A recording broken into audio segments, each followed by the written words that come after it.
আমরা 70 অনুচ্ছেদে একমত হয়েছি। আমরা পার্লামেন্টের স্থায়ী কমিটিগুলো বিরোধী দলের সদস্যদের থেকে সভাপতি দেওয়ার জন্য যাতে দেখা যায় আসনের সংখ্যা অনুপাতে প্রায় অধিকাংশই মানে সংখ্যা অনুপাতে অধিকাংশ স্থায়ী কমিটিগুলো দেওয়ার বিষয়ে আমরা ঐক্যমত হয়েছি। আমরা প্রধানমন্ত্রীর পদ সারা জীবনে যাতে 10 বছর কেউ 10 বছরের বেশি আসীন না থাকতে পারে প্রধানমন্ত্রীত্বে, সেই বিষয়েও প্রায় ঐক্যমত হয়েছি।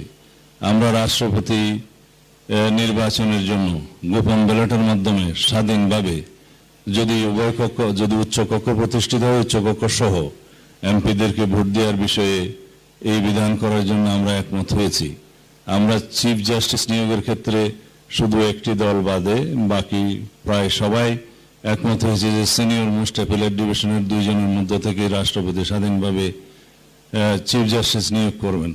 এতগুলো পজিটিভ পরিবর্তনের পরেও যদি এখন আমরা প্রতি ক্ষেত্রে যদি জাতীয় ঐক্যমত্য কমিশনের এই প্রস্তাবগুলো যদি সংবিধানে অন্তর্ভুক্ত করার জন্য আমরা দিনের পর দিন আলোচনা করি, তাতে ফায়দা কি হবে?